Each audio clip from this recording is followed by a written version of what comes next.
Oke, siap. Yuk semua fokus dulu. Assalamualaikum warahmatullahi wabarakatuh. Waalaikumsalam warahmatullahi wabarakatuh. Nah, hari ini kita belajar bahasa Jawa lagi ya. Kita akan review. Hari ini sudah ada yang mengerjakan UK? Belum. Belum ya? Belum. Itu sudah tunjuk jari. Oke, kalau gitu sebelum kita mulai review, kita berdoa dulu yuk. Sikap berdoa. Berdoa sebelum belajar. Mulai. Bismillahirrahmanirrahim. Rabbi zidni ilma warzuqni fahma. Amin. Ya. Oke anak-anak. Nanti setelah review ini, bagi yang belum mengerjakan UK, langsung dikerjakan UK-nya ya. Oke anak-anak. Hai.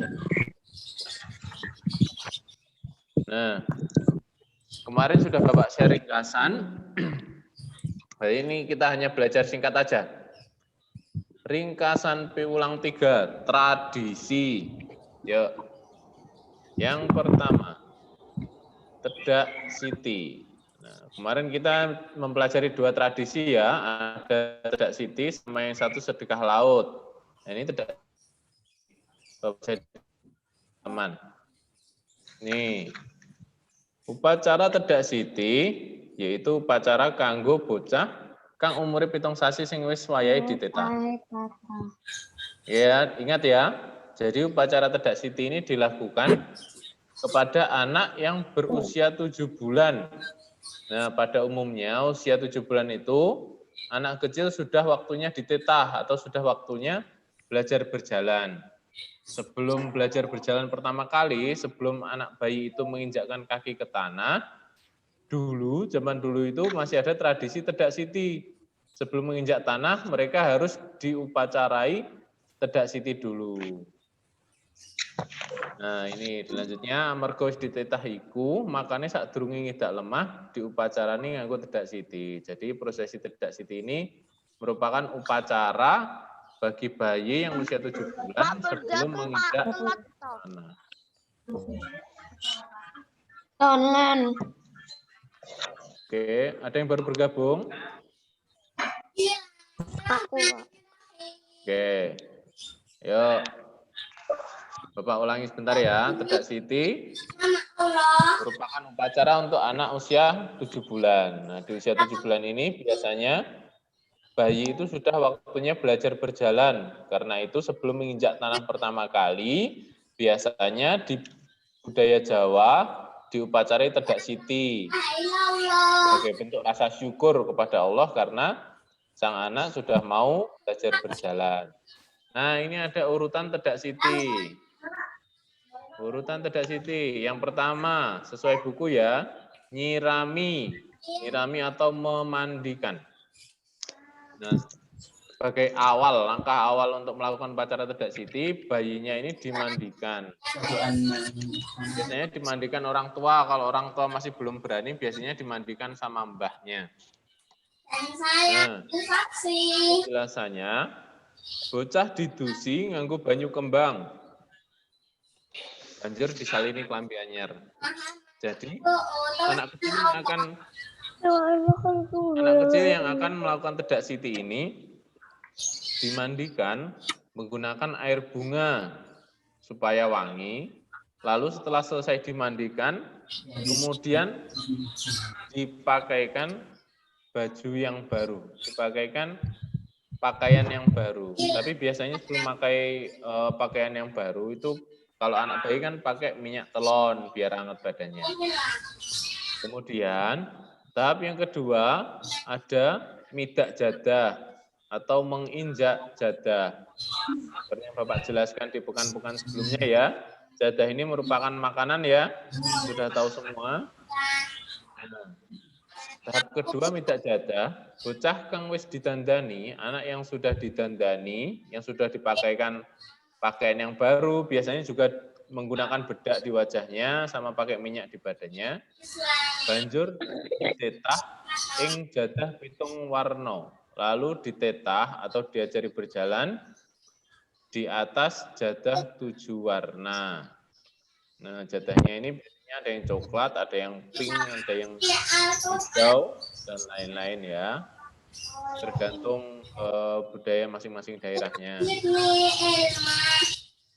Ini suara Bapak dengar ya? Mbak Vivi, suara Bapak dengar ya? Dengar.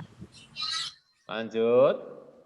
Yang ketiga, setelah nyirami, setelah midak jadah, lalu kita lanjut ke menek tebu wulung. Tebu wulung itu tebu ungu. Tebu kan biasanya ada 2 jenis. Biasanya dijual warnanya hijau, hijau muda itu agak keras. Kemudian ada juga tebu ungu daripada tebu hijau. Kemudian tahap ketiga itu menek tebu wulung.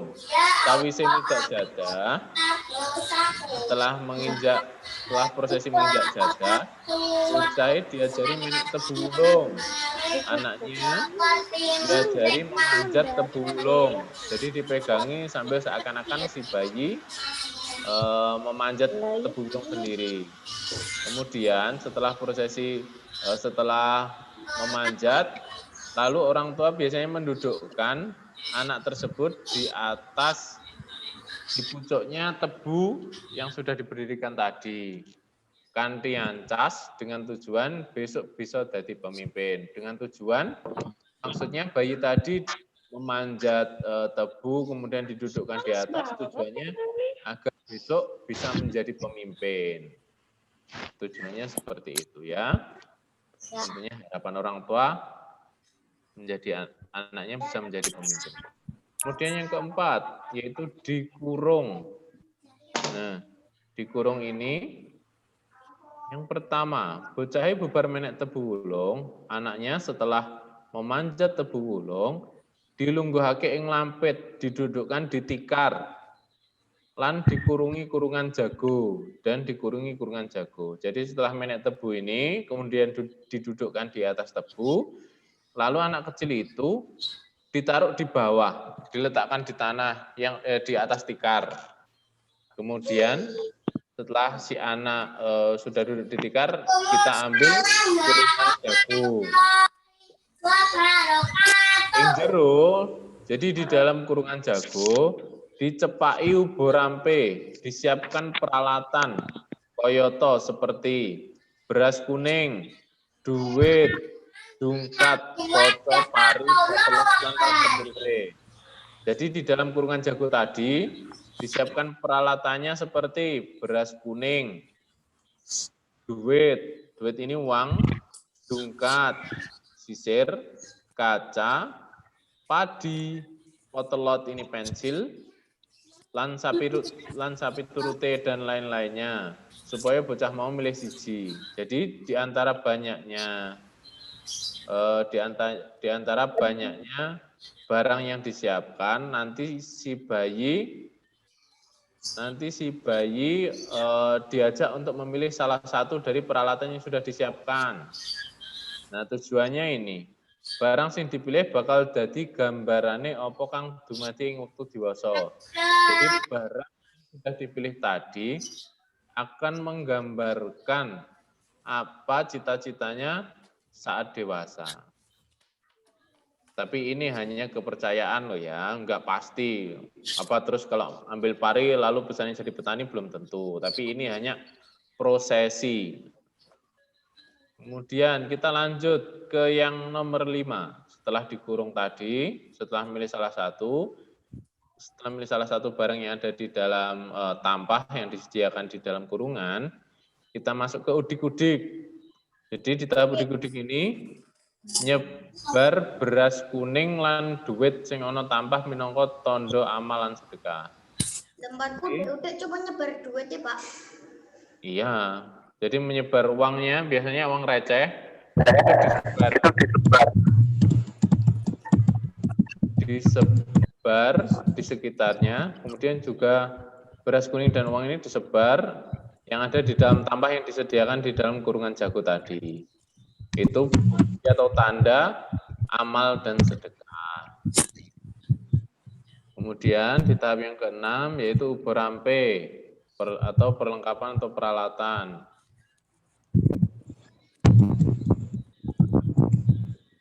Nah, ubur rampe, jadi peralatan disiapkan itu biasanya kembang setaman. Kembang setaman itu kemarin sudah Bapak jelaskan ya. Biasanya kembang setaman ini kalau diartikan itu bunga setaman. Biasanya berupa bunga 7 rupa. Jadi bunga ada 7 jenis. Bunga setaman ini dimisalkan sebagai bunga 7 jenis.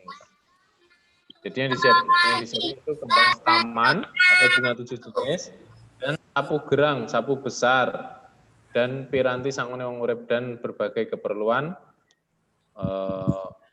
manusia yang hidup. Kemudian yang terakhir yaitu sesaji. Sesaji itu yang disiapkan di akhir ya. Jadi wujudnya tumpeng atau nasi kuning. Tumpeng ini biasanya nasi kuning ya. Masih ingat ya kemarin sudah kita bahas. Tumpeng itu nasi kuning yang dibentuk kerucut. Nah tujuan dari diadakannya Siti ini, yang pertama mengucap syukur kepada Allah karena sudah diberikan sampai usia 7 bulan untuk belajar berjalan.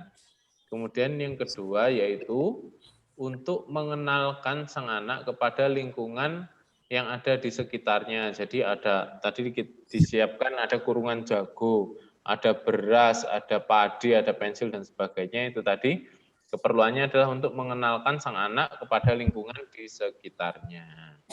Nah ini catatan, kata ditetah ini artinya diajari berjalan dengan cara memegang badan anak.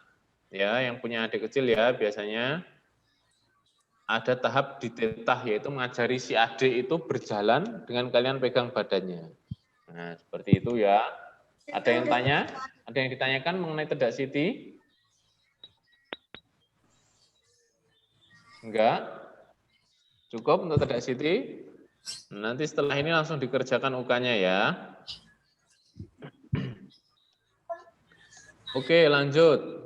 Kita sampai ke yang kedua, tradisi kedua yaitu sedekah laut. Secara bahasa kita sudah paham ya, sedekah laut artinya memberikan sesuatu ke laut. Tapi ini tujuannya kepada Allah nanti. Oke, yang pertama, tradisi sedekah laut ono ing Kabupaten Cilacap. Jadi tradisi sedekah laut ini pada dasarnya berasal dari Kabupaten Cilacap. Cuman sebenarnya bukan hanya ada di Kabupaten Cilacap, ada beberapa. Di Pacitan ada, di Jogja ada. Cuman yang ada di dalam pembahasan kali ini yang berasal dari Kabupaten Cilacap. Oke anak-anak, sedekah laut yang kita pelajari yaitu dari Kabupaten Cilacap. Yang kedua, tradisi sedekah laut arupa kegiatan nglarung jolen tunggul. Jadi tradisi sedekah laut ini berupa kegiatan menghanyutkan jolen tunggul. Ada yang masih ingat jolen tunggul itu apa? Jadi jolen tunggul itu merupakan tempat yang didesain, tempat yang dibuat untuk menempatkan makanan yang akan disedekahkan di laut. Jadi seperti gambar kemarin di buku, bentuknya seperti rumah-rumahan, isinya biasanya beberapa daerah ada yang beda, tapi biasanya ada nasi kuningnya, ada lauknya ada telur, ada kering tempe, ada bergedel kentang, dan sebagainya. Nah, itu jolen tunggul ya, jadi jolen tunggul itu tempat untuk barang-barang yang akan disedekahkan di laut. Kemudian yang ketiga, tradisi sedekah laut kasebut minangka wujuding rasa syukur marang Gusti Allah.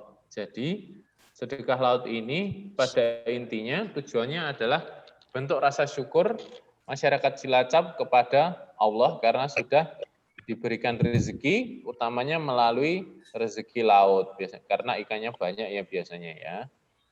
Kemudian yang keempat, tradisi sedekah laut dilaksanakake saben wulan suro dina Selasa Kliwon utawa Jumat Kliwon diwiwiti jam 09.00 esuk. Nah, tradisi sedekah laut ini selalu dilaksanakan setiap bulan suro. Kalau kalian belum tahu bulan Suro, kalau di bulan Arabnya itu adalah tahun baru Islam. Jadi bulan Muharram, biasanya tanggal merah. Awalan tahun baru Islam itu biasanya tanggal merah. Jadi dilaksanakan saben bulan Suro atau di Arab bulan Muharram, hari Selasa Kliwon atau Jumat Kliwon.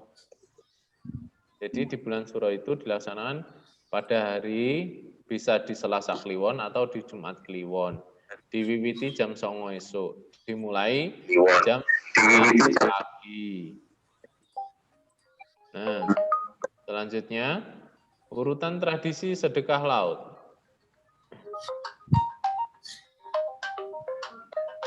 Bentar.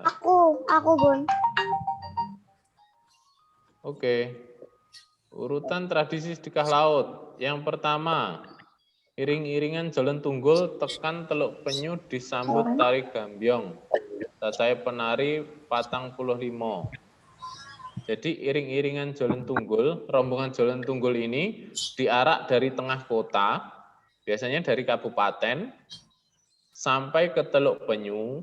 Nanti di Teluk Penyu ini disambut tari gambyong dengan banyaknya penari berjumlah 45. Jadi jalan tunggul ini iring-iringannya dimulai dari biasanya kabupaten, kemudian dibawa sampai Teluk Penyu, nama lautnya Teluk Penyu. Nah, di Teluk Penyu ini nanti disambut oleh tari gambyong yang jumlah penarinya ada 45. Kemudian urutan yang kedua, sesepuh Minantoko. Sesepuh Minantoko ini merupakan orang yang dipasrahi untuk melaksanakan upacara sedekah laut. Jadi sesepuh Minantoko ngadep iring-iringan kanggo nampa jalan tunggul. Jadi sesepuh Minantoko ini tugasnya nanti untuk mengantar sampai ke laut ya. Sesepuh Minantoko ngadep iring-iringan menghadap ke rombongan pembawa jalan tunggul dari kabupaten tadi. Jadi sesepuh Minantoko menghadap, langsung berhadap-hadapan. Ini yang membawa jalan tunggul, rombongan membawa jalan tunggul, kemudian sesepuh Minantoko ada di sini untuk prosesi penerimaan jalan tunggul yang dibawa oleh rombongan dari kabupaten tadi. Kemudian yang ketiga, putri remaja Minantoko ngadeg ana sacedhake iring-iringan pager ayu. Nah, putri remaja Minantoko ini berdiri berjejer di antara rombongan yang membawa jalan tunggul tadi. Nah, anak perempuan yang berjejer-jejer tadi disebutnya sebagai pager ayu, artinya pager hidup yang terdiri dari anak-anak perempuan. Kemudian yang keempat, tumenggung masrahake bungkusan marang sesepuh Minantoko.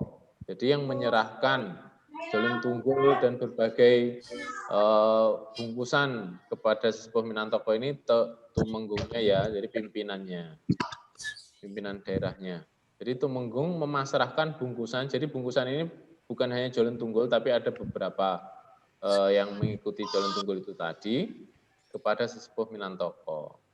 Nah, yang tahap yang terakhir yaitu sesepuh Minantoko nuju prau sing arep nggawa jalan tunggul, saperlu nglarungake jalan tunggul ing tengah samudra.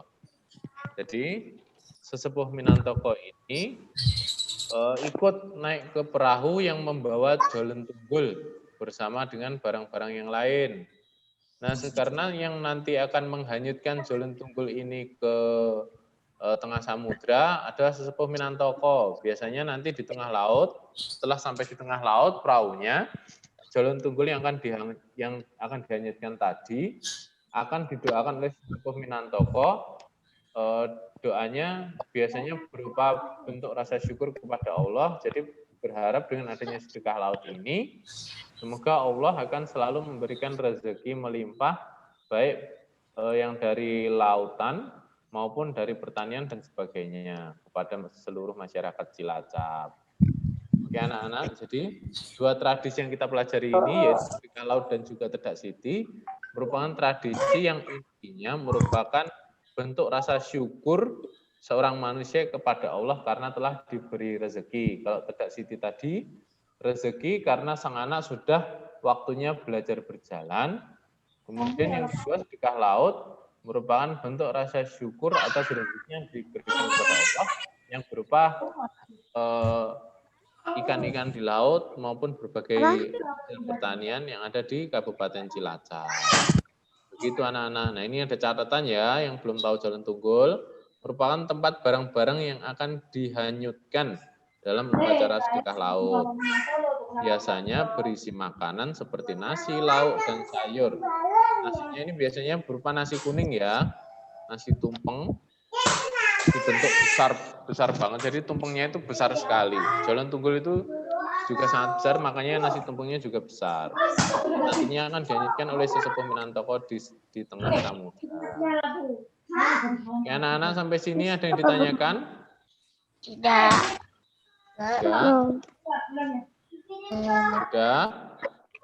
Nanti setelah ini silahkan langsung mengerjakan uji kompetensi penilaian harian, bisa melalui Google Classroom atau bisa juga melalui WA yang kemarin sama Pak Anwar sampai di-share belum Pak Anwar linknya?